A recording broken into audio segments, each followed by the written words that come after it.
Napakadaya ng laman. Napakadaya ng mundo. Ang Diyos na may hindi madamot. Basta tayo maging masaya sa Diyos.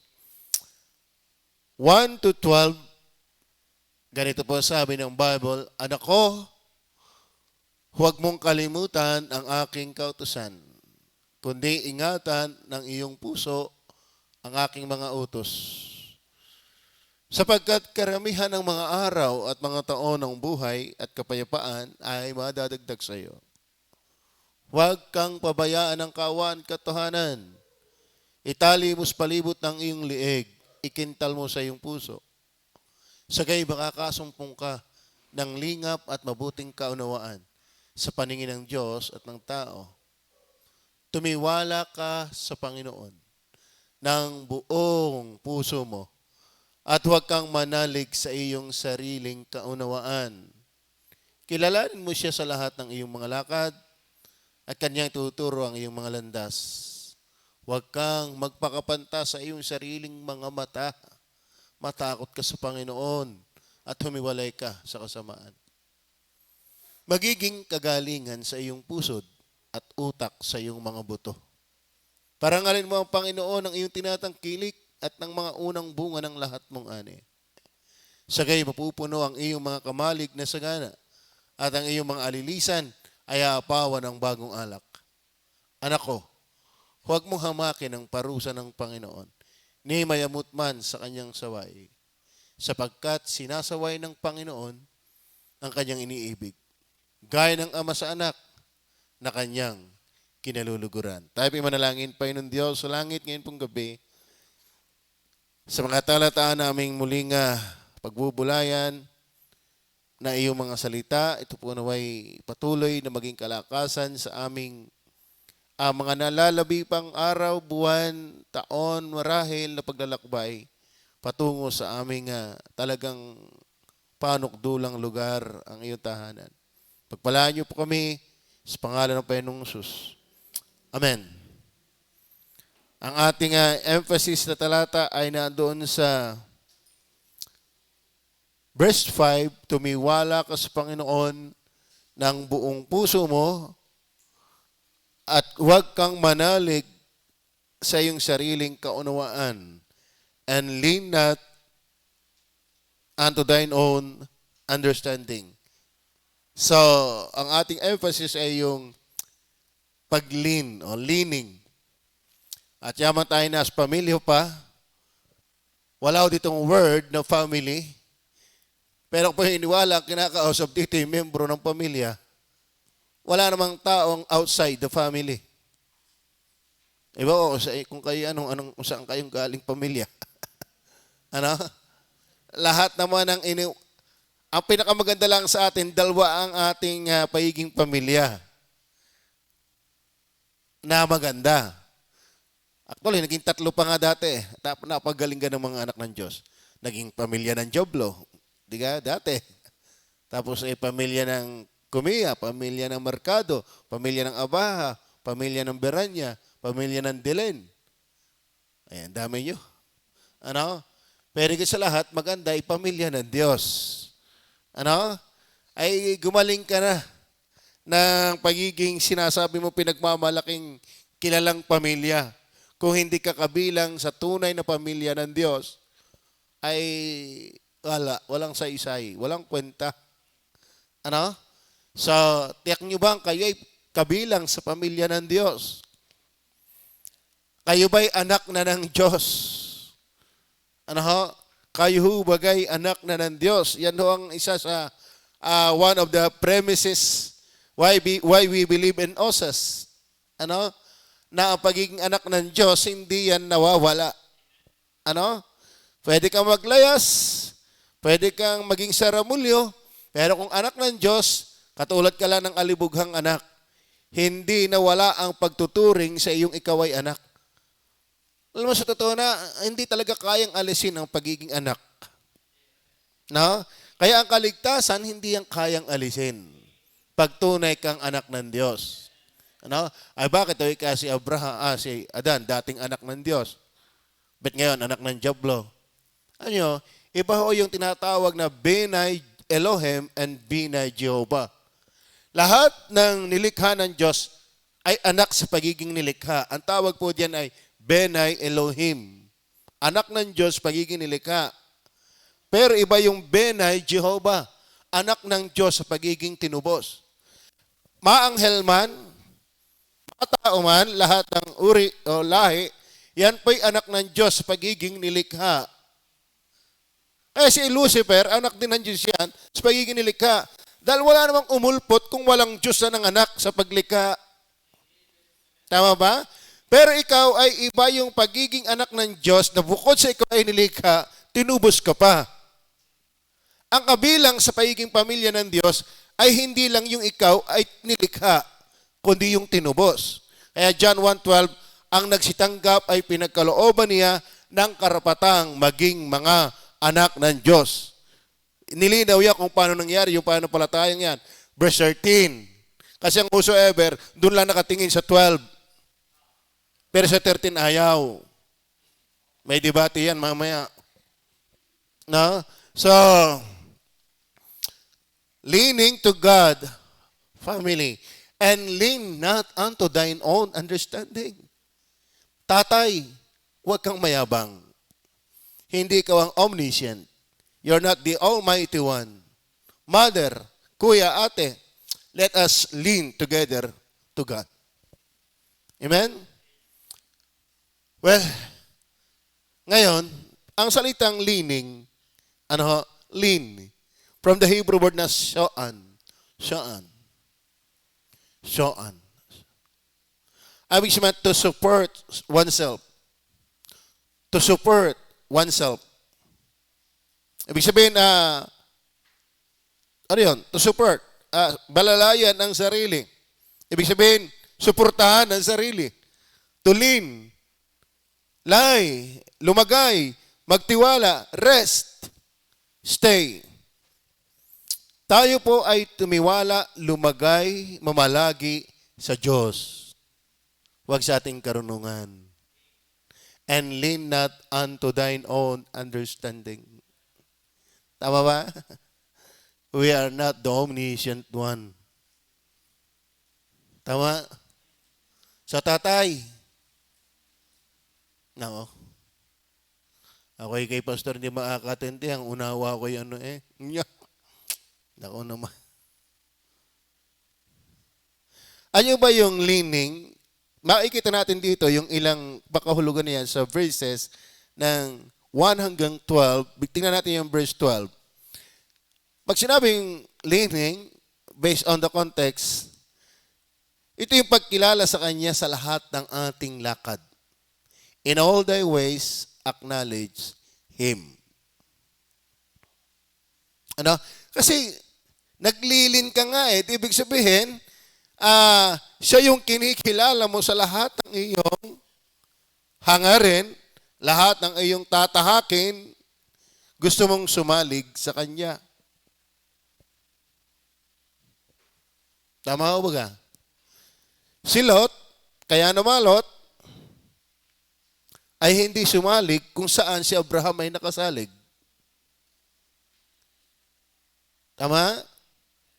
Alam niyo ba, hindi lagi ang daan ng Panginoon ay kaya-aya sa paningin. Pero hindi lahat ng kaaya-aya sa paningin natin na andoon ng Panginoon. Yung tinahak ni Joseph, parang wala ang Panginoon. Bakit? Nagtatapat naman siya, pero bakit siya nakukulong? Bakit siya nagustuhan ni Potiphar? Bakit siya ay pinagagawa ng masama ng kanyang mga kapatid? Nakalimutan pa siya ng kanyang pinagpaliwanagan ng panaginip. During those days of Joseph's life, ang sabi, but God is with Joseph. And Joseph was with God. Di ka? Hindi alam niyo, ang Panginoon ay hindi laging para pag may pera ka lang, nasa akin ang Diyos. Pagka maganda nangyayari, nasa akin ang Diyos. Hindi lahat ng nakinang ginto. May mga pagkakataon, dadalhin talaga tayo ng Diyos sa rough road. Sabi nga ng isang mga ngaralen I would rather be in the darkest place of China rather than a wealthiest nation without the will of God, without God. Ay sabi pa ng Bible, makipot at makitid ang daan patungo sa kaligtasan. Sa buhay, I mean. At kakaunti na nakakasumpong nun. Bakit? Lalo ngayon. Ang hanap ng tao ay puro alwan. Hindi naman natin, nalilimutan natin ang mundo sa gay pahirap.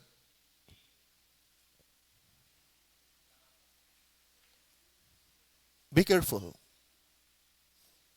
Amen?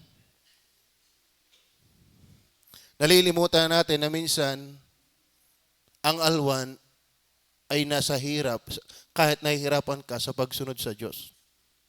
Ang tunay na alwan ay ikaw ay pwede kang maalwan kahit nahihirapan sa pagsunod sa Diyos. Pero hindi ibig sabihin ng lahat ng alwan ay alwan. Kung mahirap ang iyong kalooban. Amen? Mind you, pag tayo nagbabasa ng Bible, huwag na ho tayo magulantang sa mga nagaganap. Salamat na lang sa mga extra blessing pa rin ng Panginoon sa atin in spite na nangyayari yan. Merong ngalingali pang magkabahay. Na ikakasal pa. Nagbubuntisan pa. Kaya sa panahon ng karne, nare-regular pa. Oh. Amen? Salamat na lang may mga ganyan. In spite ang ating mundo'y alam nating bulusok ito. Eh, purihin niyo ang Panginoon. Sabi nga ni Bots Kundi, tayo mabuhay na parang ang Panginoon ay mamay nariyan na. Pero, tayo magplanong parang 1,000 taon pa siyang di babalik. Ano? And then, doon sa verse 7, tingnan po natin ito yung leaning. Ibig sabihin pag sinabing leaning, ay pagkilala sa Kanya sa lahat ng ating lakad. Di yung verse 7, ano sabi diyan? Huwag kang magpakapantas sa iyong sariling mga mata. Alam mo, huwag kang akala mo ikaw yung magaling. Are you with me? Huwag kang magpakapantas sa iyong sariling mga mata. Matakot ka sa Panginoon at humiwalay ka sa kasamaan. Alam nyo, ang ibig sabihin ng leaning, kung taluy-toy ng konteksto ang ating titingnan,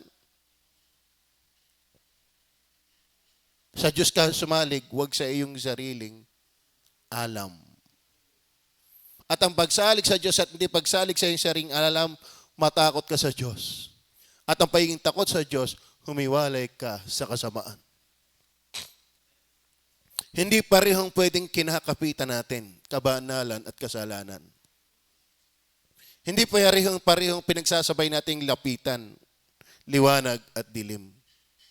Pag lumapit ka sa liwanag, iiwanan mo ang dilim. Pag nilapitan mo ang dilim, iniwanan mo ang liwanag. Pero sumasandig sa Diyos, yung mga taong hindi sa kanyang sariling pakiwari. Bakit ginawa ko Di rin mo nagbabasa ng Biblia nakakagarni-garni. Ako din na kung ano-anong ginagawa kong masama, buhay pa rin. Parang ako may tumama pa nga ako sa wedding. May ako'y sinuswerte lalo. Yan ang iyong sariling palagay at unawa. Pero hindi yan ang pagsalig sa Diyos. Tama ba? Kung titingnan pa natin yung verse 9 and 10, parangalin mo ang Panginoon ng iyong tinatangkilik. At ang mga una ng bunga ng lahat mong ani, sagay mapupuno ang iyong mga kamalig.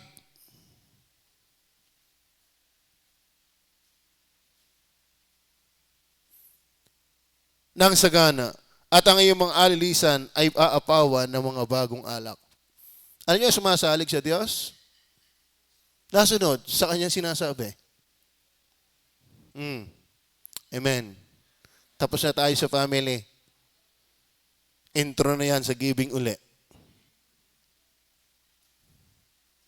Doon sa verse 1 to 3, tingnan niyo po ang verses 1 to 3. Anak ko, huwag mong kalimutan ang aking kautusan. Huwag kalimutan. Alam mo, ang taong ayaw nagbabasa ng Biblia, nabubuhay talaga yung sariling palagay. Ang taong ayaw mag-guide ng Word of God, guided lang yan ang kanyang sariling unawa. Kaya pasala-sala.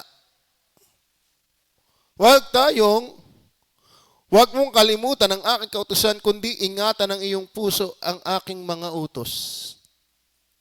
Sapagkat karamihan ng mga araw at mga taon ng buhay at kapayapaan ay magdadagdag sa iyo, huwag kang pabayaan ng kaawaan at katotohanan. Itali mo sa palibot ng iyong liig, ikantal mo sa iyong mga puso, sa iyong puso. Alam mo, ang tunay na pagsandig sa Diyos, nakasalig sa kanyang mga salita. Amen? So are we leaning to God? Ibig sabihin, kapag tayo naglilin sa Diyos, dapat tayo ay, ano ba ang sinabi ng Diyos? Ako'y manliligaw? Ano ba ang sinabi ng Diyos? Ako'y mag-a-abroad? Ano ba ang sinabi ng Diyos? Ako'y nililigawan? Ano ba ang sabi ng Diyos? Ako'y tataya sa wedding? Anong talata ng Diyos? Di ka? Ibig sabihin, kapag tayo ay nasandig sa Diyos, lagi nating tinatanong ang kanyang salita. Ngayon, ang ating tanong ay, bakit ba tayo sasandig sa Diyos? Pamilya.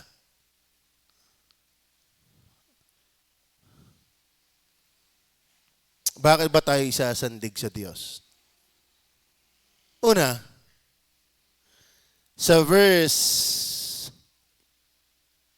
11 and 12. 11 and 12.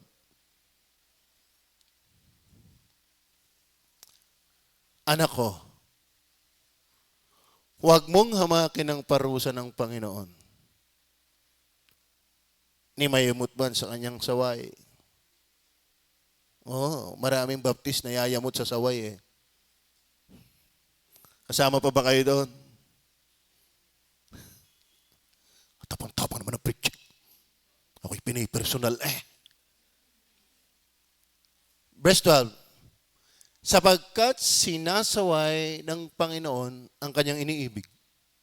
Yan. Kaya kung ayaw mo na ikaw ay nasasaktan sa preaching, hindi ka mahal ng Diyos. Pag sinasaway ka, mahal ka ng Diyos. Tama ba? Kaya yung, alam mo, ang pag-ibig, nakikita yan sa pagtutuwid. Gaya ng ama sa anak na kanyang kinaluluguran. Ano kung bakit tayo magtitiwala at sasandig sa Diyos? Kasi He is our affectionate Father. Siya yung ating amang mapagmahal sa atin. Tama ba? Mind you, brethren, hindi tayo ipapahamak ng Diyos kapag tayo sa Kanya nagtiwala.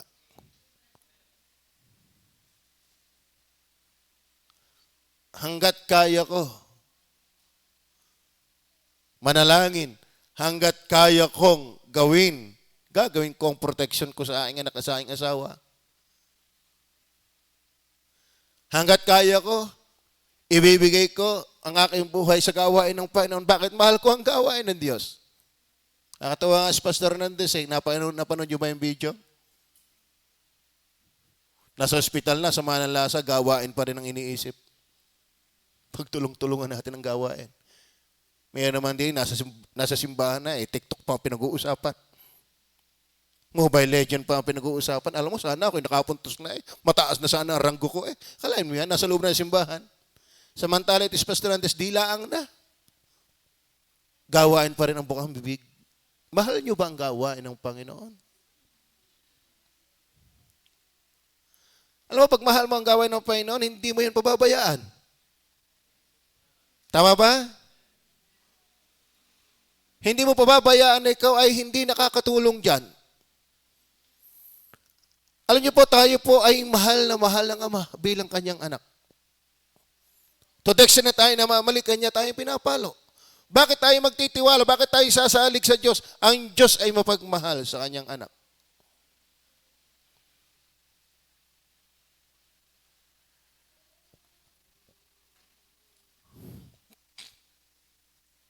Jeremiah 31 verse 3, alam po natin yan. Ano sabi doon?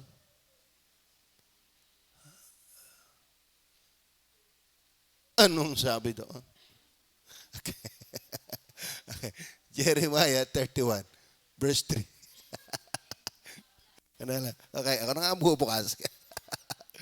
Yan.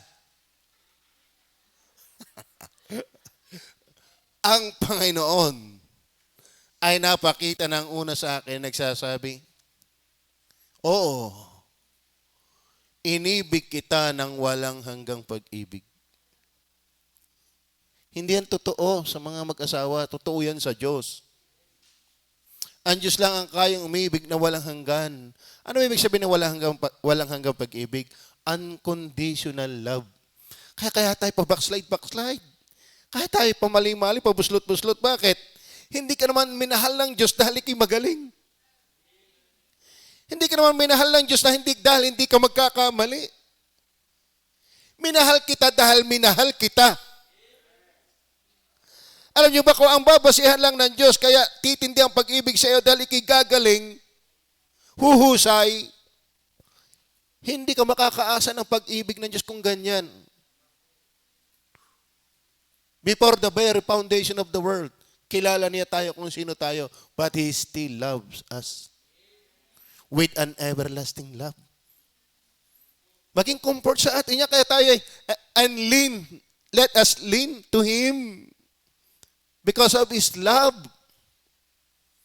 Manghihina ka, magtiwala ka pa rin sa Panginoon. Pwede magkamali ka, magtiwala ka pa rin sa Diyos. Sumandig ka sa ating tatay. Ang ating tatay hindi nagbabago ang pag-ibig. Tama ba? Ang prodigal son, siya lang ang naapektuhan sa kanyang paglayo. Inisip na niyang siya hindi na anak. Siya lang ang nag-iisip nun. Pero ang ama, nakaabang sa kanyang pagbabalik palagi. Are you with me? Tingnan po natin ang ilan pang talata sa Roma chapter 8 verse 39. Roma chapter 8 verse 39. Kahit ang kataasan, kahit ang kababaan, kahit ang alinmang ibang nilalang, ay hindi makapaghihiwalay sa atin sa pag-ibig ng Diyos. Ganon kakapit, kadikit, kalapat ang pag-ibig ng Diyos sa kanyang mga anak. Walang makapaghihiwalay. So lean to God. Father, mother, ate, kuya. Amen? Tayo, pabago-bago tayo eh. Kaya nga may mga annulment, may mga divorce. Bakit? Napaghihiwalay ang tao. Pero ang pag-ibig ng Diyos walang makapaghihiwalay. Tama ba? Kung nung hindi ka ligtas, wala nang pinakamasama at walang pinakamalaking kasalanan na hindi naging dahilan para hindi ka niya mahalin. Dahil kay Kristo. Ano pa namang napakalaking kasalanan ang pwedeng magawa ng anak ng Diyos like before para hindi ka mahalin ngayon ng Panginoon? Tama ba? Nakakatuwa pang bulayin na tayo mahal ng Diyos dahil kay Kristo. Opo. But mind you, hindi ikaw yung tiningnan talaga ng Ama. Ang tiningnan talaga ng Diyos sa atin ay si Kristo. When we put our trust in Christ. At yung ating pagtiwala kay Kristo, biyaya pa rin. Kasi base sa kanyang panukala na ipinanukala ng walang hanggan. Efeso chapter 2 verse 4, dagdag natin. Efeso chapter 2 verse 4. Ngunit ang Diyos palibhasa'y gipit sa awa. Gipit ba? Mayaman sa awa. Dahil sa kanyang maliit na pag-ibig. Hindi, malaking pag-ibig. Walang kasang laking pag-ibig. Kaya be sure that God is your Father. Tama ba? Dahil outside of God's love ay wrath. Kaya be sure the God is your Father. Kasi hindi naman lahat ng tao ay anak ng Diyos sa pagiging tinubos. Amen? So, let us lean together to God bilang pamilya. Umasa tayo sa Diyos. Sumalig tayo sa Diyos. Sumunod tayo sa Diyos. Manangan tayo sa Kanyang salita. Huwag tayong manalig sa ating sariling kaunawaan. Lalo na sa mga panahon na ikaw ay malungkot, sa panahon na ikaw ay discouraged, sa panahon na ikaw ay pamali-mali, lagi ang titingnan mo pa rin kung talagang anak ka ng Diyos ay yung Kanyang pag-ibig sa iyo. Tama ba? Unconditional po yan. Kaya nga, I have loved thee with an everlasting love. Ang pag-ibig ng Diyos, walang hanggan. Ibig sabihin, hindi natatapos pag ikinadapa. Hindi natatapos kapag ikinag-backslide. Hindi natatapos kapag hindi ka nakapagbasa ng Biblia. Hindi natatapos kapag hindi ka nagbigay ng tithes. Pero kung may mihasa, baka matapos. Hindi po. Ang puntos natin, I have loved thee with an everlasting love. Ibig sabihin, kaya ka niyang unawain. Magpakailanman. Tama ba? Pero to the extent na tigas ang ulo mo, kaya sabi ng verse 11 and 12, itinutuwid ang kanyang anak. Pinapalo. At yun ay hindi puot. Yun ay pag-ibig. Tama? So, tayo ba'y mananalig sa Panginoon? Let us lean to God. He is our affectionate Father. Then number 2, tingnan niyo po. He is our abundant Father.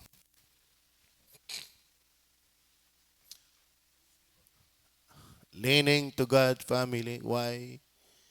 He is our affectionate Father. He is our abundant Father.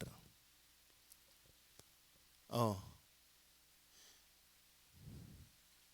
Ang Diyos ay natin mayaman. Tama ba? Tingnan po sabi, verse 1,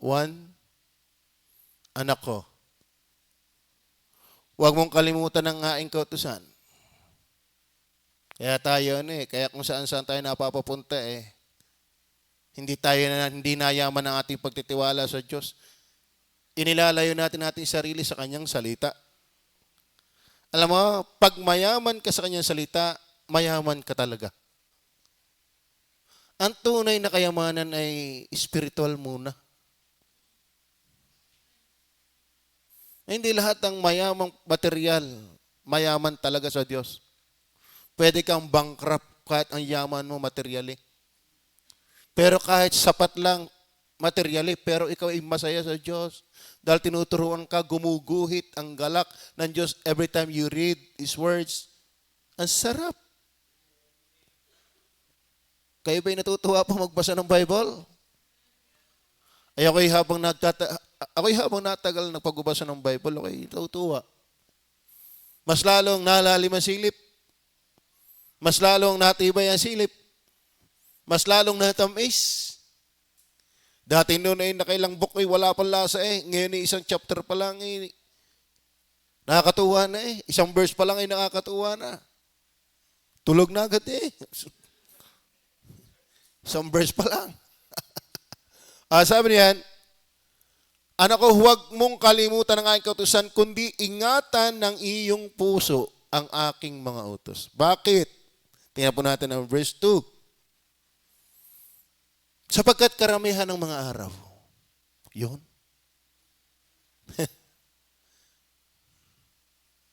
Kahit may COVID pa, ang Diyos ang dadagdag ng mga araw. Kaya, mayroon ako napakinggan doktor hindi naman talaga kami ang manggagamot. Kahit i-research nyo sa pangalang doktor, kami nag-guide lang. Pero ang tunay manggagamot, Yun, hindi ba sabi? Yun. Ang may kapal. Hindi masabing Diyos. Nagsasite din ng talata yung napakinggan kong doktor. Against siya sa, okay, kanya-kanya naman yan eh. So ang puntos, kahit nga kami mga doktor, mamamatay kami. Sabi niya, kami mga doktor, mamamatay kami. Ano ba, nagdadagdag ng araw? Hindi daw doktor. Sabi niya, doktor siya.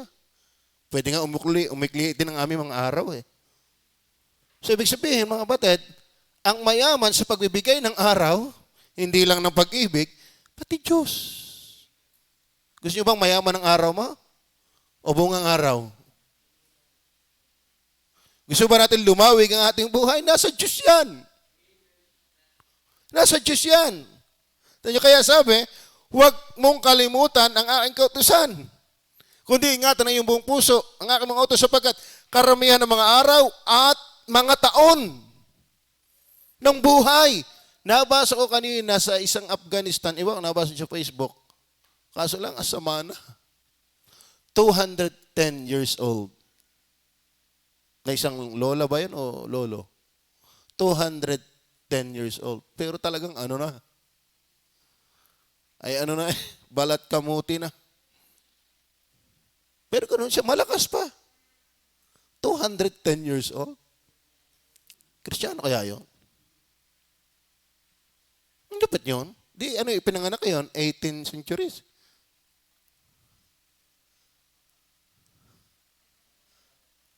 Ay talagang ano eh, ang mata ay ano, parang lalabas na. At ang balat ay kulubot na kulubot ng parang kamuting kahoy. Nakadamit. 210. Gusto niyo ba nun? Pero nasabi yung talata, sapagkat karamihan ng mga araw at mga taon ng buhay at kapayapaan.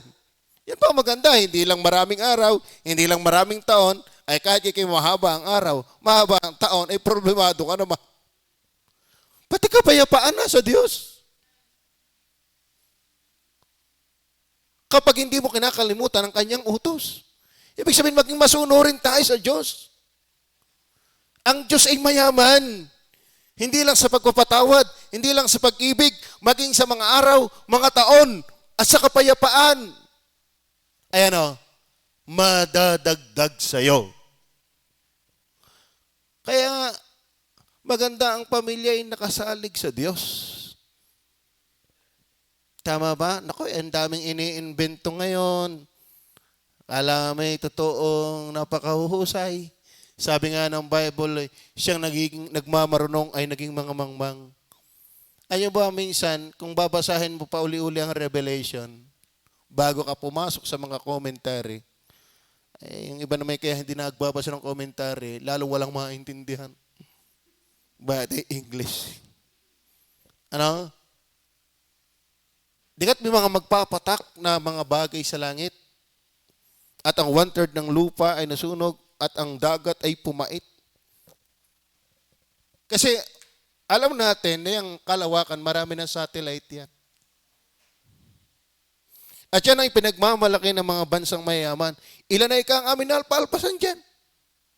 Pero pwedeng isang araw kung bakit sa tribulation period, yung inaakala mong pinagyayabang mo, yan ang iiyak mo. Sabi ng Diyos aanihin mo, yan ang mapapala mo. Doon sa Proverbs chapter 1. Tumawag ako at hindi ka tuminig. Isang araw, tatawag ka sa akin, pero hindi kita papakinggan. Are you with me? Sapagkat karamihan ng mga araw at mga taon ng buhay, nasaan yun? Nasa pagsunod sa Diyos. Ang karamihan ng mga araw. Tamang tatay, nakakatuwa. Nakarating pa ng Canada eh. Ay buhat naman ng maligtas at mabautismohan eh, hindi na yan lumayo sa God is Able Baptist Church. Sa isang taong inilagay niya doon, 2 beses niya natapos ang Bible. At kahit daw siya naroon, hindi siya lumiban ng panunood dito. Bagaman tulog na siguro. Hindi nagsisinungaling ang Diyos kapag sinusunod natin siya. Lalo doon sa sinabi ng verse 8, kilalaan mo siya sa lahat ng iyong tinatangkilik. Maraming Kristiyano, sabi nga ng preaching dito ng linggo, subukin niyo ako kung hindi ko ibuhos ang pagpapala sa inyo. Tama ba? Lalo ngayon, alam mo, meron akong alam na simbahan na doble, na triple ang giving. Bakit? Ay pandemya daw. Bakit? Ang sa kanila, iba ang dating. Hindi yung takot. Wala na. Pandemya na, tapos kibibigay pa. Hindi maubusan tayo, hindi. Sila iba ang silip. Lalo nating galingan. Malapit na talaga ang Panginoon. Tama ba? Ay yung iba, pag may pandemya, lalong nadamot. Tama ba? Malapit na nga sumanay, magigiba na ang mundong ari. Di pag iti ginastos ko, wala na mangyayari sa akin. Pero alam mo, yung babaeng sarapta, hindi yan ang katwiran. Kapag tama ang puso mo talaga sa Diyos, talagang pinag-uusapan yung tamang puso eh. Pag tama ang puso mo, hindi ka maadlang ang magbigay. May pandemya man o wala. Kahirapan man o wala. Kaya lagi nating sundin ng Panginoon. Yun ang pagsalig eh. At ang Diyos natin mayaman. Amen. Hindi mo kayang gipitan ng Diyos. Ang pag-ibig nga niya, hindi mo kayang ubusin ay walang hanggan. Ang kanyang awa, hindi mo kayang ubusin. Mayaman. Hindi mo kayang ubusan ang Diyos. Parangalin mo ang Panginoon ng iyong tinatangkilik. At ang mga unang bunga, ang ating first fruits, magkano lang? Ang napasok? 70, parang alam ko 70,000 lang eh. Tayo dati na sa ano yan eh. Wala pang kalahati, wala pang ilang buwan, 3 months pa lang, 4 months pa lang, nasa 100 plus na yan, nasa kulang-kulang 200. Ngayon matatapos na uli ang taon, 70,000 lang. Nasaan na yun? Pandemic time? Pandemic time. Bakit? Pag pandemic time ka, hindi ka namamalingke. Nakakalungkot, di ka? Tama?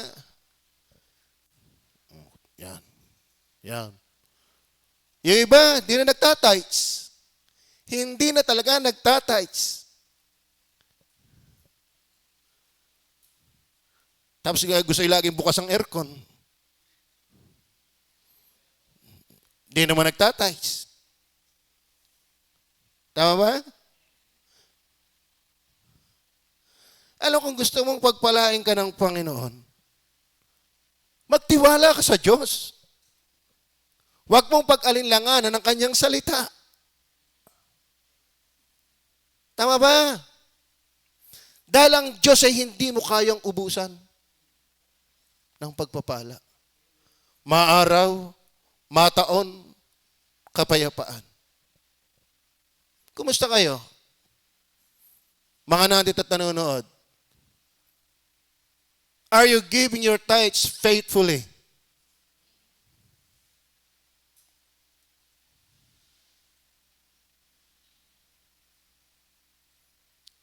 Hinahamon ko lalo yung hindi nakakarating dito.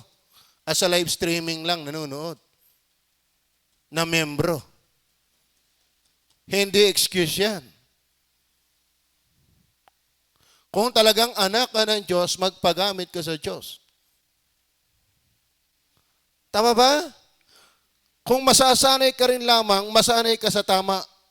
Huwag kang masanay sa mali.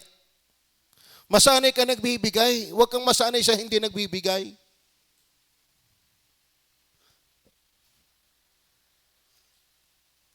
Dahil pwede mong kamalin ang bagay ng lupa, pero yung kapayapaan, kumusta? Amen? He is our abundant Father. Tingnan niyo po ang Psalms 24 verse 1. Dito ko na lang po nadagdagan. Psalms 24 verse 1. Ang lupa ay sa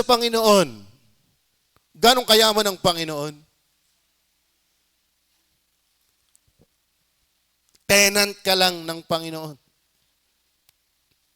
Hindi ka ang owner. Tayo steward lang ng Panginoon. Hindi tayo ang owner. Bakit? Ang sabi, ang lupa ay sa Panginoon. At ang buong narito, kasama ka. Ang sanglibutan at silang nagsisitahan dito, kita mo yung kasama ka. Ang yaman ng Diyos.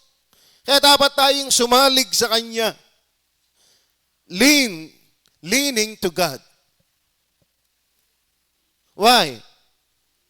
He is our affectionate Father and He is our abundant Father. Tama ba? Tingnan po natin ang isa pang talata. Sa 1 Corinthians chapter 10 verse 26. 1 Corinthians chapter 10 verse 26. Sapagkat ang lupa ay sa Panginoon at ang kabuuan ng naririto. Saan tayo aasa? Di sa Kanya. Siya yung tunay na kayang magpala dahil siya ang tunay na mayaman. Sa totoo ng mga batid. Yung inaakala mong mayaman sa lupang ito, katiwala din lang yun ng Panginoon. Dahil ang tunay na may-ari ang Panginoon. Kaya ang magpapala sa atin ay hindi kung sino-sino. Yung ating pagsunod sa Panginoon. Tama ba? Nagpapalya tayo pero hanggat binubuhay tayo ng Diyos, binibigyan niya tayo ng pagkakataon na masunod pa rin siya. At maranasan natin. Sabi nga ni Pastor, nakita natin si Colgate. Nakita natin yung iba. Ay, ang ganda saan nakita mo rin sa'yo yung sarili. Tama ba? Dahil sinunod mo ang Panginoon. That's the way we lean on to Him. Or else, you are leaning, we are trusting in our own understanding. Sabi, in all thy ways, acknowledge Him, and lean not unto thine own understanding. Ano ibig sabihin leaning unto your own understanding? Ba't pa ka magbibigay ng tithes sa dami kong gastusin? That is leaning to your own understanding. Alam mo kung gano'n ang katwiran ng Sarepta, namatay na yun ng mabilis.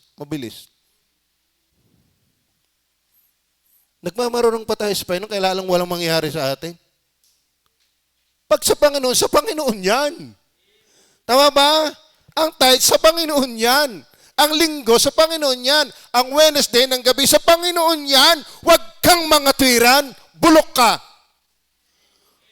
Hindi ka pwedeng umubra sa karunungan ng Diyos.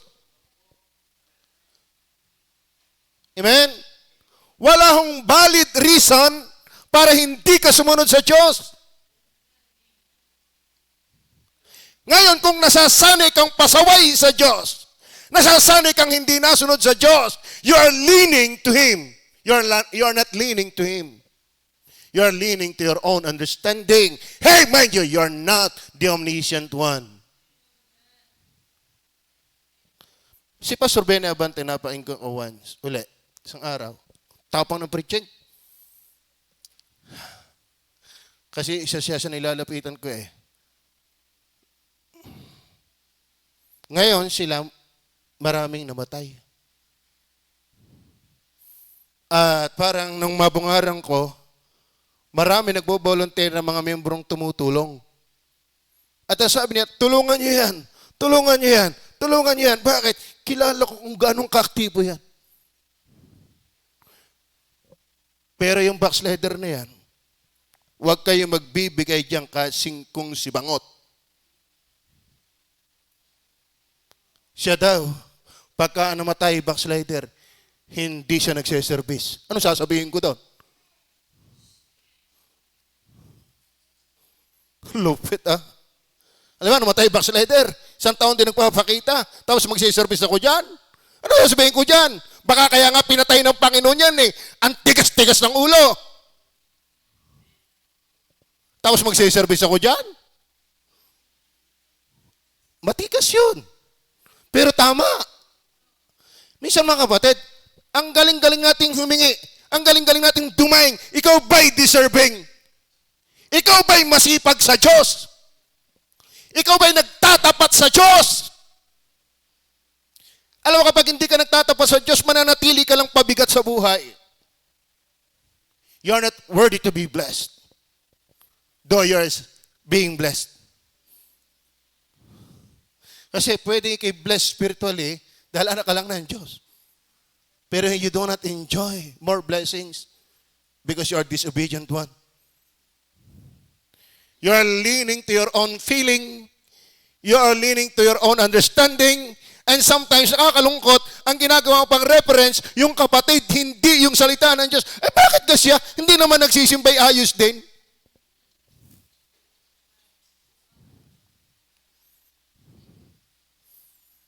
Pagka abante ka, hindi ka pagbalamayan niya. Amen? So, totoo, minsan nakakatamad Nakakatamad nga. Kala mo ba yung mag-intindi ng maraming tao? Tapos in-encourage ka, hindi ka mananahi-ingli. Tama ba? Gaano ka ng katagal na baptist na hindi nagtatights? Gaano ka ng katagal na baptist na hindi nag-offering? Gaano ang katagal ka ng baptist hindi nag-pay first fruits? You're not leaning to God.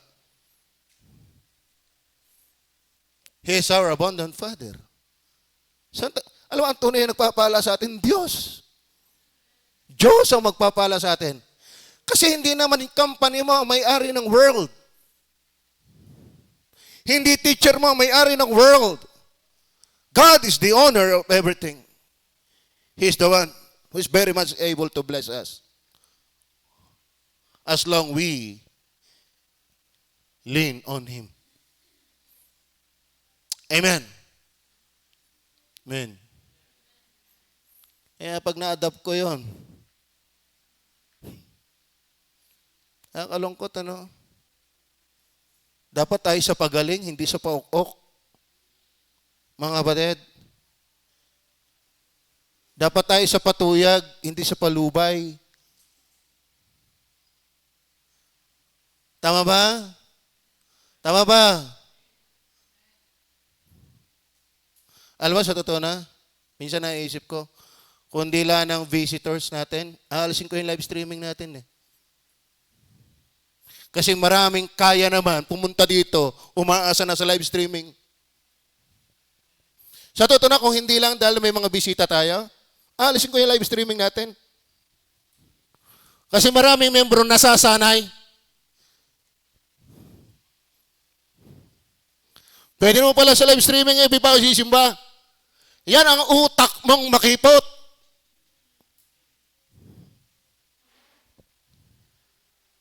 Ayun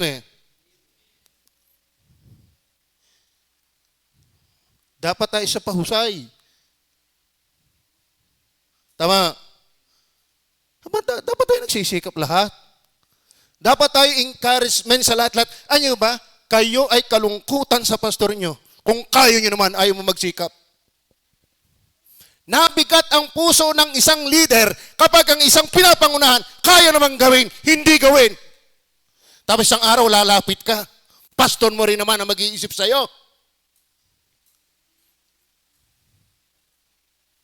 Tama ba?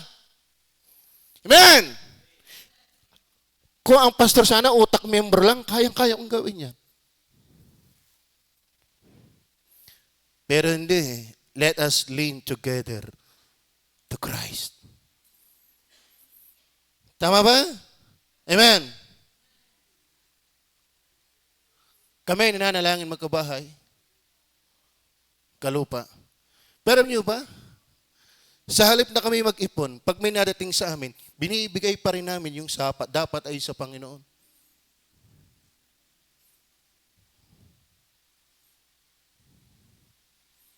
Kasi hindi ka pagpapalain ng Diyos kapag lagi ng sarili mo ang inuna mo. Tama ba? Tama ba? Ngayon, kung babasihan ng Diyos, siya'y mayaman. Alam mo, Diyos, napakayaman. He owned everything. Pero bakit hindi ito ibigay sa atin? Ang tanong, sa performance ba ng ating ginagawa paglilingkod sa Kanya, dapat ba talaga tayong paulanan ng pera?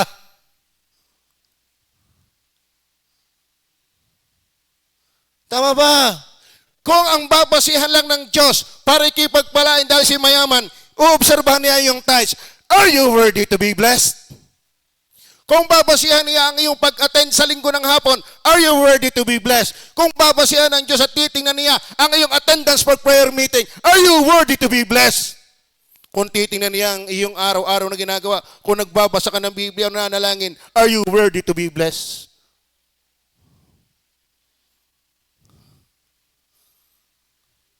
Hindi natin kayang lukuhin ng matalinong Diyos. Tama ba? Amen. Nakakalungkot. Kung sa inyo baliwala ang pagliban, sa akin mabigat yan. Sa akin mabigat yan. Tama ba? Ang pastor niyo, hindi basta nagpe-prepare ng lesson. Nananalangin, nagbubulay, tapos wala ka naman. Tama ba? Tama ba? Kailan ba takot sa COVID? Ano sa palagay nyo? Hindi ako takot? Kailan ba may pamilyang iniisip? Okay, meron din. Amen? Amen? Minsan mas malaki pa yung karuwagan mo sa katawan mo.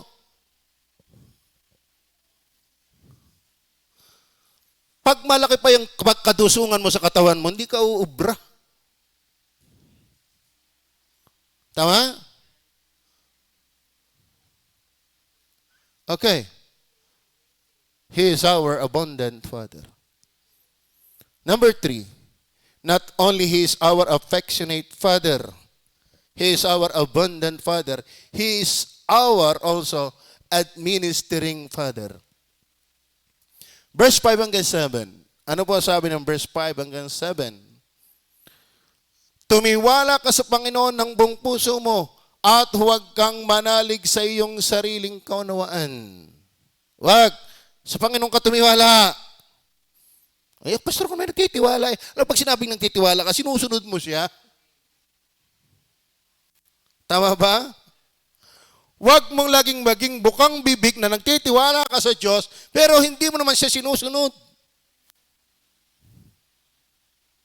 Ngayon, ano sabi ng verse 6? Kilalanin mo siya sa lahat ng iyong mga lakad. Ano mangyayari sa atin?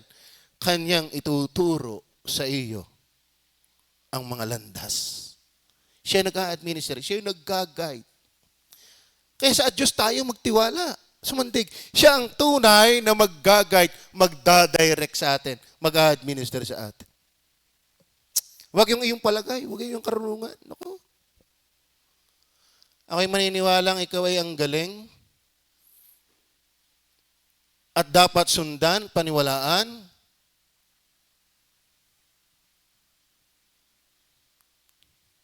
Kung yung sa mga sinasabi mo, nakapag-akay ka ng kaluluwa, nakapagbibigay ka sa Diyos ng ayos, nakaka-attend ka. Pero ang wala ka man lang nagagawa sa pahinat ingay na ingay mo, kakabingi ka lang. Sinungaling ka. Tama ba? Tama ba? Oh.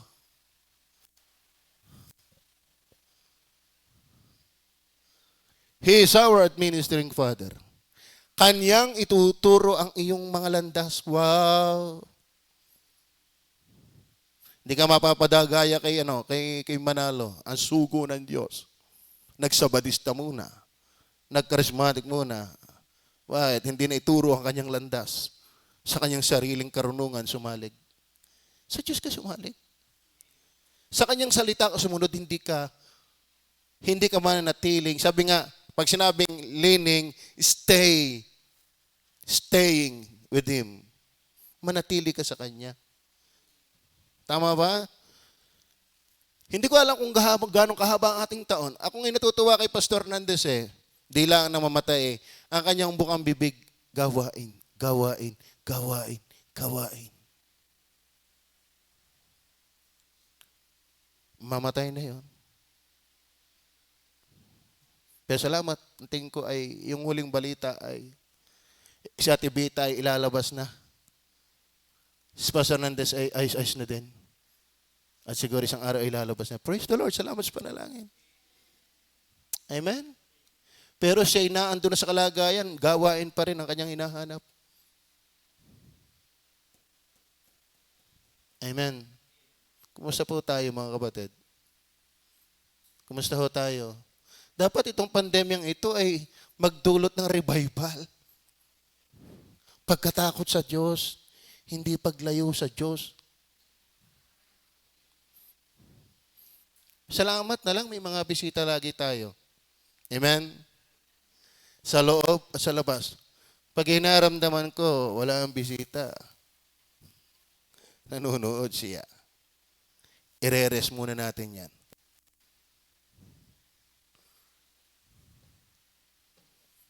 Amen. Huwag kayong masasaktan.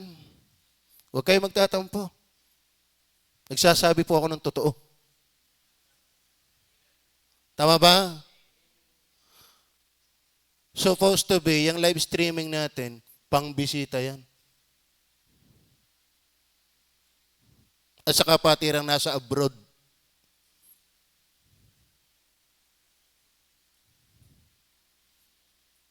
Are you with me?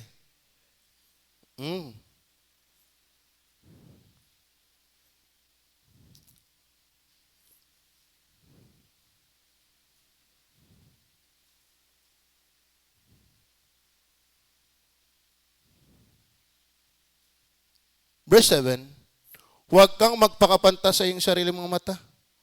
Matakot ka sa Panginoon at tumiwalik ka sa kasamaan. So, hindi ikaw dapat ang nagdadirect ng buhay. Hindi tayo ang nag-administer ng ating buhay. Let us lean to God. Masarap ang unahan ng pinakamatalino. At kaya kang i-guide dahil siya makapangyarihan sa lahat. At huwag niyong isipin na pag ang Diyos ang nanguna, siya killjoy. He is the real joy, hindi killjoy. In thy presence is, ano yan? Ano nga yan? Nalimutan ko na yan? Is the fullness of joy. So ang Diyos po hindi killjoy. He is the fullness of joy. Tama ba? Then number 4. Pero bago yan, tingnan niyo po ang Psalms 147 verse 4 and 5. Psalms 147 verse 4 and 5. Kanyang sinasaysay ang bilang ng mga bituin. Daig ng Panginoon si Tomas. Si Tomas ay ang pulis ng Kalawakan. Binabantayan daw niya mga bituin. Ay kulang daw ng 2. Lupit ni Tomas, kulang daw ng 2. Alain mo yun. Matindi magbantay. Kulang daw ng 2. Nasaan? Kanyang sinasaysay ang bilang ng mga bituin. Sulong. Sino ang pwedeng mag-guide sa atin? Digay yan. Tama ba? Okay. Kaya bang bilangin ng bituin? Pag kaya mong bilangin ng bituin, sige, huwag ka nang maniwala sa Diyos. Dumiskarte ka ng iyo. Kapag nahigitan mo ang karunungan ng Diyos, di huwag ka nang sumalig sa Kanya. Sa'yo na lang. Pero hindi mo kaya malamang maabutan yung tuldok ng karunungan ng Diyos. Tapos magmamalaki ka sa iyong sariling palagay, hindi ka wise. Mangmang ka nga. Tama ba? Kanyang sinasaysay ang bilang ng mga bituin. Siya nagbibigay sa kanila ng lahat ng pangalan. Lain mo yan. Hindi natin kaya bilangin ng bituin. Lalo kaya yung tandaan pa ang pangalan yan.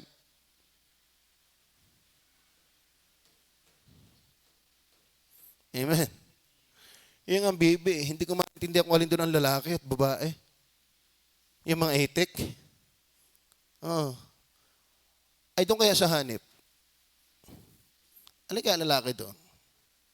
Alagay ang babae doon.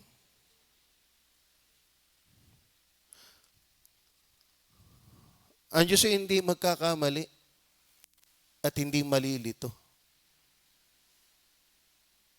Kaya sikapin nating sundin siya at saligan.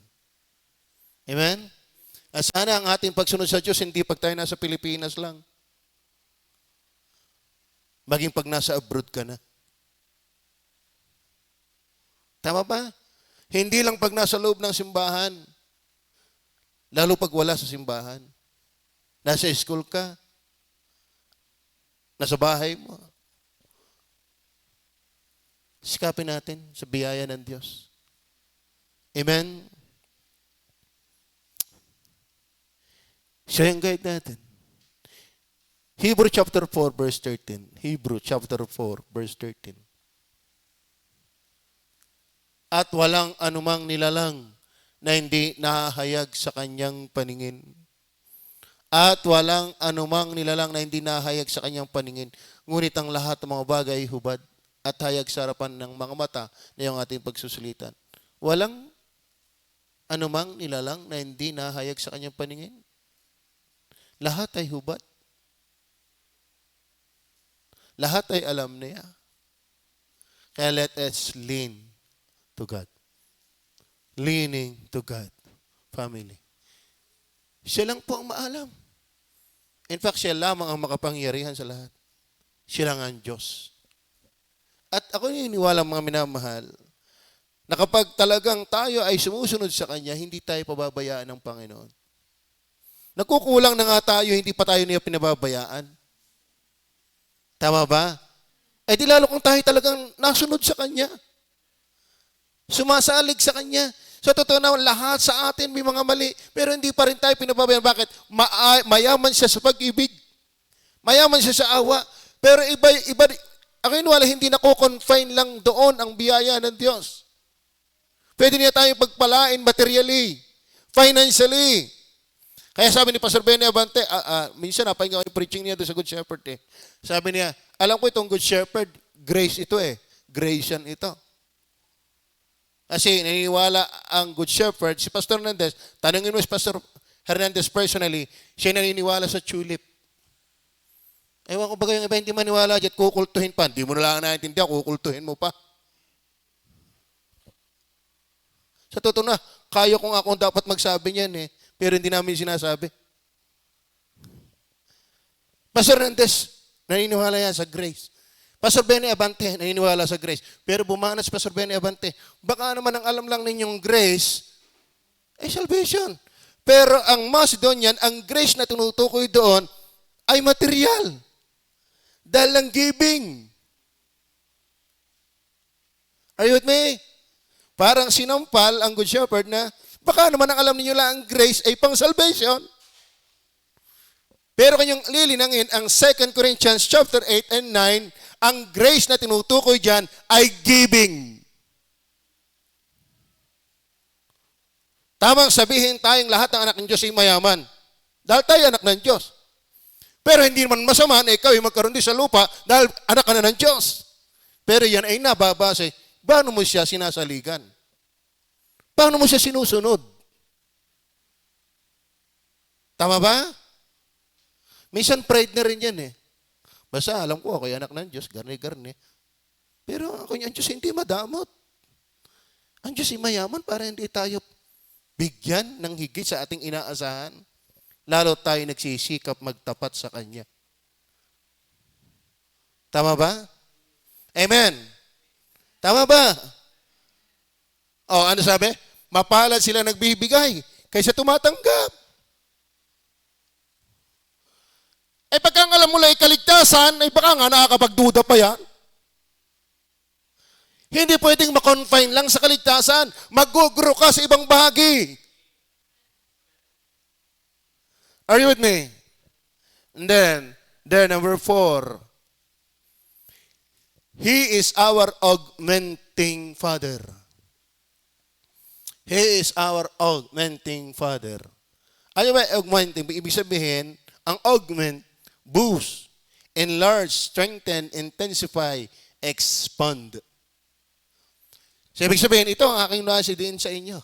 Kasi sabi po ng talata, verse 6 hanggang 8, kilalanin mo siya sa lahat ng iyong mga lakad at kanyang ituturo ang iyong mga landas. Huwag kang magpakapantas sa iyong sariling mga mata, hindi ikaw ang Diyos. Matakot ka sa Panginoon at humiwalay ka sa kasamaan. Ito ang sabi, augmenting Father. Ang Diyos ang nagbubus, nag-enlarge, nag-strengthen, nag-intensify, nag-expand. Ano sabi ng verse 8? Magiging kagalingan sa iyong pusod. Alam niyo ba, ano ko yung pusod? Magiging kagalingan sa iyong pusod. Ibig sabihin, alam niyo ba, sa pag-aaral, tinignan ko isang commentary diyan, tumingin din ako. Dahil hindi ko maintindihan, hindi mo siya hinahingi din ng tulong. Ang kanya paliwanag ay Garner. Hindi ko nababaybayin, prinsipyo na lang, dahil may mga term pang secular.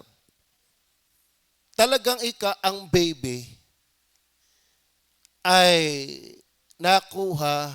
nasusuplayan ng galing sa kanyang ina sa puso dadaan, hindi sa bibig.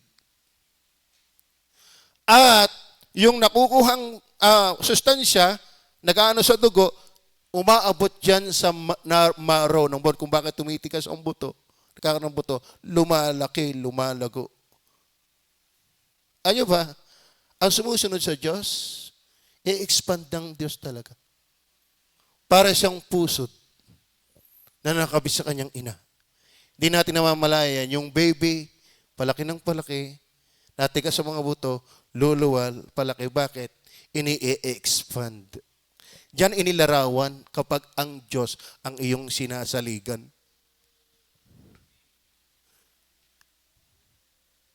Hindi kay papanganak na untimely burn.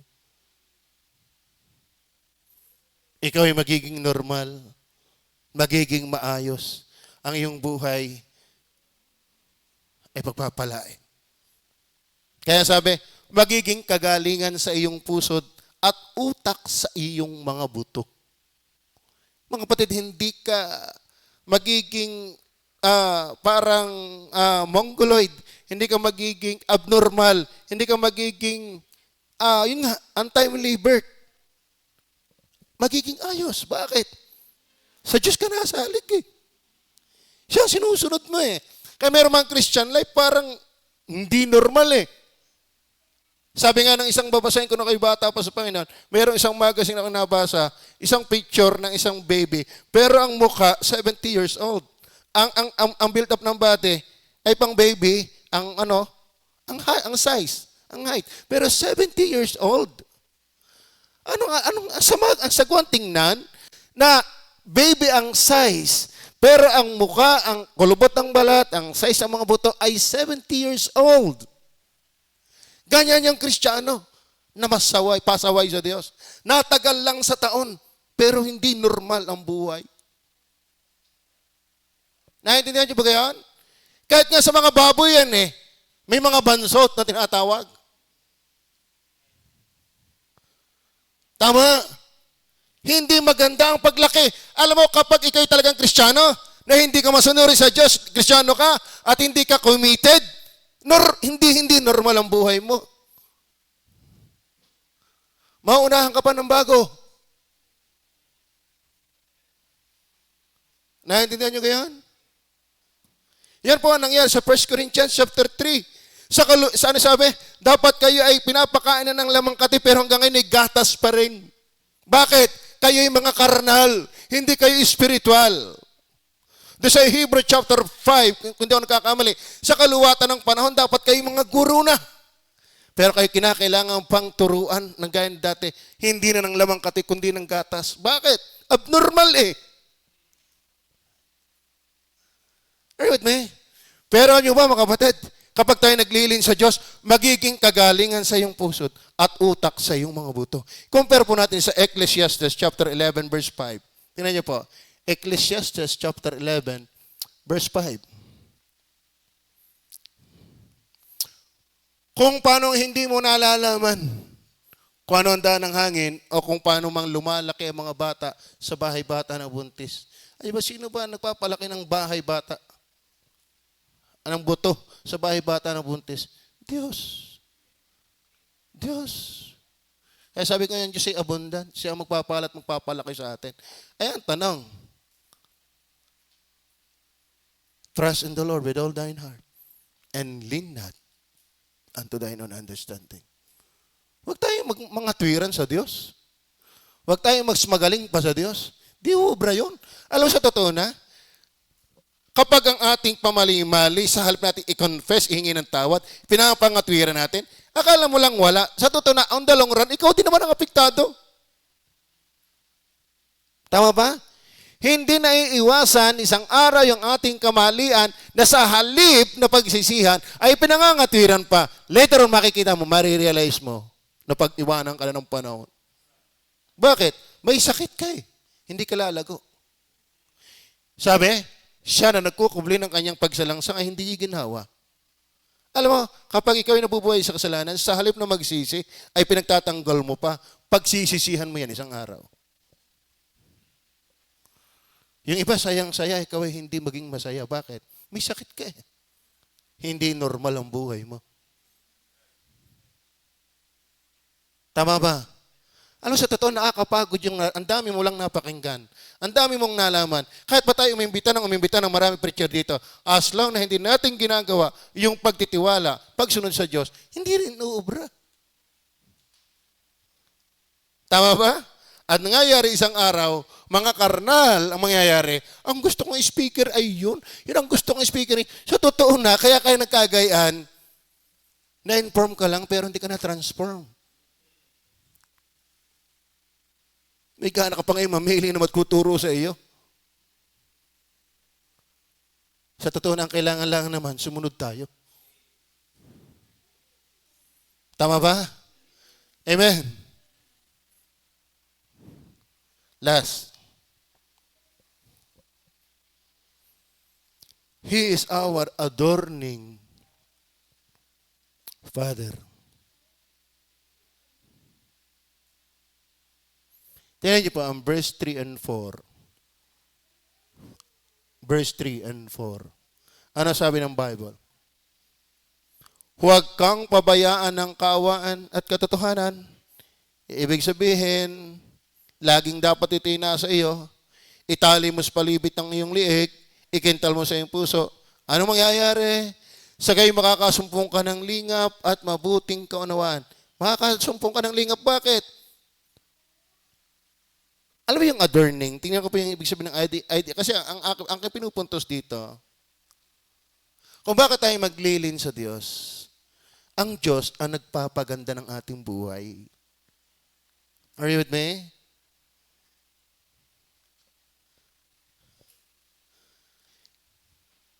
Siya yung nagpapaganda. Alam mo, hindi ko na ilagay sa dictionary yung adorning. Nasabi diyan, sagay makakasumpong ka ng lingap. Ano ba lingap? Sa English, ano yun? Isa sa saklaw na pakahulugan ng lingap, attention. Bakit natuon sa iyong atensyon? Kasi makaagaw, atensyon ka. Bakit makaagaw, atensyon ka? Kasi maganda ka. Bakit maganda ka? Pinaganda ka.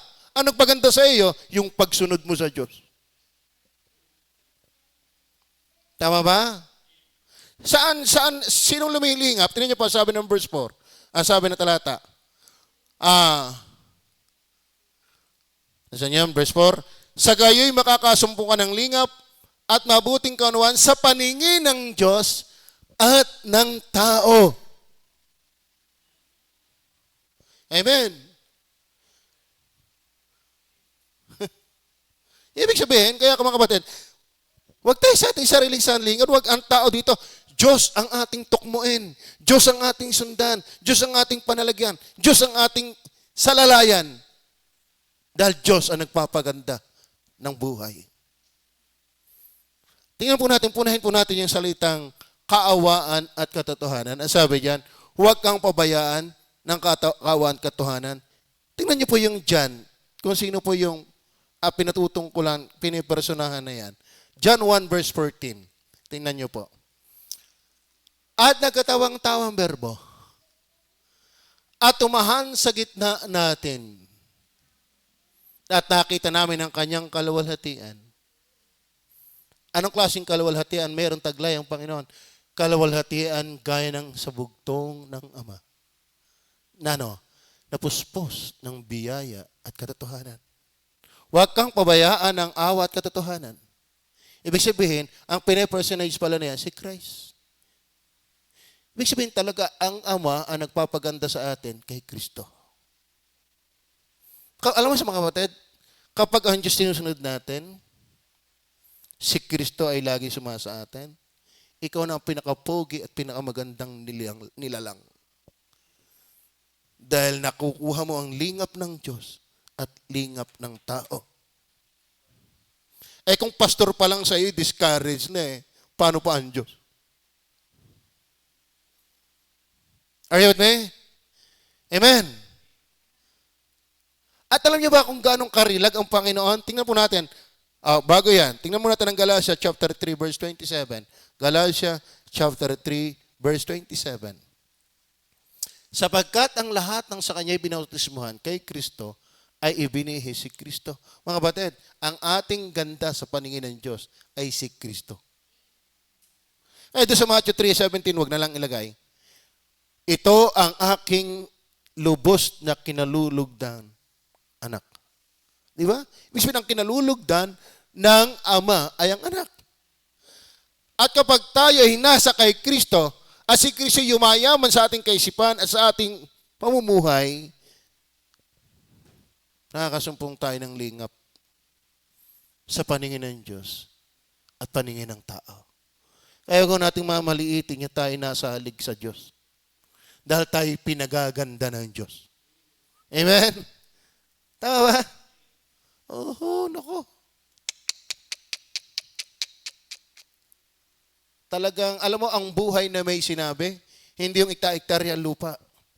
Hindi yung ang laki-laki ng bahay. Ang buhay na may sinabi, yung nakuha ang lingap ng Diyos. At ang tao, bakit? Diyos ang may-ari ng lahat. Siya ang may karapatan. At siya ang katiwa-tiwalang magparangal. Yung iba yung nasusuhulan lang, kaya kina-honor. Yung iba politics lang, kaya kinikilala Pero ang Diyos, pag ikaw pinarangalan, kalain mo, kilala niya ang kaibuturan ng puso mo, pinarangalan ka. Tama ba? Tingnan pa natin ang Colossians 1:15, kung ganong kahusay ang Panginoon. Na siya ang larawan ng Diyos. Kalain mo yan? Ang Diyos ba'y maganda? So yung personage ng mercy and truth, grace and truth, si Christ yan. Na kapag tayo sumasandig sa Diyos, tayo ina-adorn ng Diyos. Bakit? Si Kristo nga yung namamayagpag sa atin. At kung siyang larawan ng Diyos hindi nakikita, ay marilag si Kristo. Kaya ang buhay na masunurin sa Diyos, marilag ang buhay. Amen. Blessing ang buhay. Sa totoo naman Tama ba? Yung iba, may inggit pa doon sa isang nagiging blessing. Yun si pastor may kinikilingan. Ba't hindi ka mag-igi ng buhay mo na maging blessing? Ba't naman, sabi nga ni Pastor Ben, ba't naman ako maglalamay sa patay na backslider na yan? Ibig sabihin, wala siyang amor. Hindi yun inggit. Alam lang ng pastor kung sino yung nakaka-bless at hindi. Alam ng pastor yung napapagkatiwalaan at hindi. Hindi yan sipsipan. Hindi yan palakasan. Sadyang pag ikay naglilingkod sa Diyos, nakakasumpong ka ng lingap. Ngayon, gusto mong lingapin, nagtatays ka ga. Nagpe-first ka ga. Nasimba ka ba? Gusto mong ikilapitan ng biyaya, hindi ka namang bagay.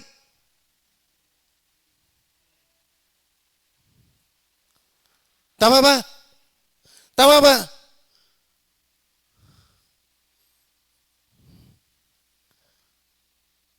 John 1:18. Dito na tayo magtapos. John 1:18. Sino mang John 1:18, hindi Joshua. Alam ito mga ito Walang taong nakakita kailanman sa Diyos. Wala. Ang buktong na anak. Na nasa sipupunan ng Ama. Siya nung pakilala sa Kanya. If Christ is the exact image and manifestation of a glorious Father, ganong kahusay ni Kristo. Talagang lilingapin ka. Tama ba? Kaya nga, lean to God. Let us lean to God together. Not in our understanding. Trust in the Lord with all thine heart.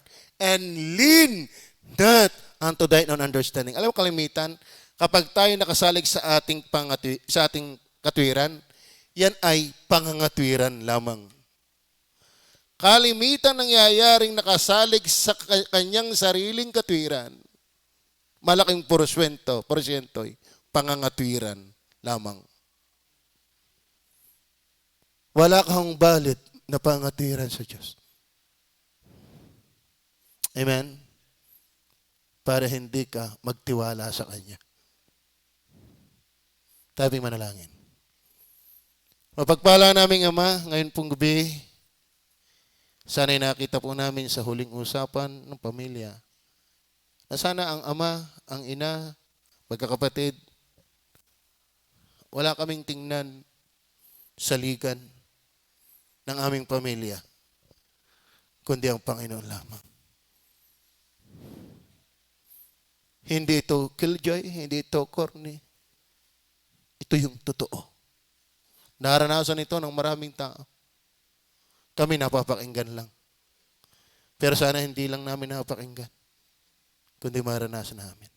Habang tayo nakapikit, kung kinausap tayo ng Diyos, just kneel down once again and try our very best to give our wholehearted trust to Christ, leaning to Him, not to our own understanding.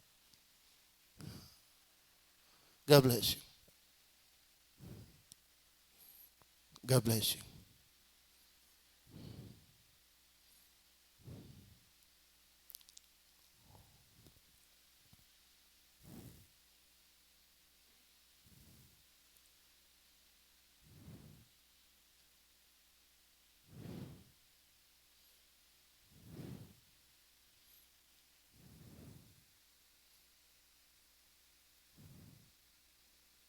Panginoong Jesus, wag sana kaming madaya ng aming damdamin. Wag sana kaming madaya ng nagaganap sa mundo para kami mga tuwira na lang habang buhay. Sa hindi totoong pagsunod sa iyo, pagsalig sa iyo.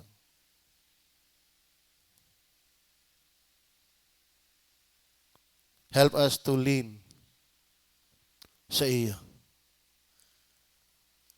Dalhin namin ang aming pamilya sa iyo na sa iyo sumasantik.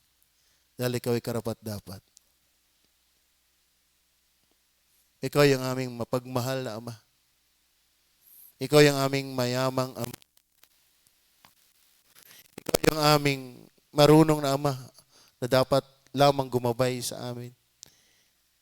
Ikaw yung mapagpalang Ama, nagpapalaki, nagpapalakas. Ikaw yung aming nagpapagandang Ama ng buhay namin. Tulungan niyo kami, O Diyos, dahil kung mabaliktad namin ito, dahil hindi kami sa iyo nag-i-stay, hindi kami sa iyo naglilin, negative, hindi po maganda. Tulungan niyo kaming lahat. Ako, ang aking pamilya, mga manggagawa, lahat ng miyembro, bilang pamilya mo at may mga pamilya,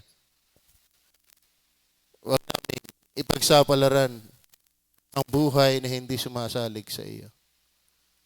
Ito po ang aming dalangin sa pangalan ng Panginoong Hesus. Amen.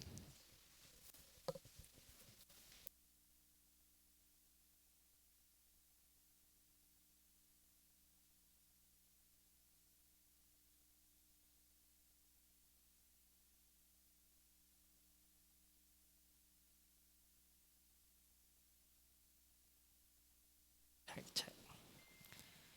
Amen. Salamat po sa napakagandang mensahe ng Panginoon sa atin ngayon pong gabing ito about our family. Nawa ay tulungan talaga tayo ng Panginoon to lean on God. Trust in the Lord. And let us not lean on kasi nakakatuwa ang ating Ama. Ang ating Ama sa langit ay iba sa ating Ama sa lupa. Malaking pagkakaiba. Okay? Kaya huwag niyong isipin, siguro ang Ama sa langit ay katulad ng aking tatay. Ay hindi gayon. Kung ating tatay sa lupa ay mahusay na, mas mahusay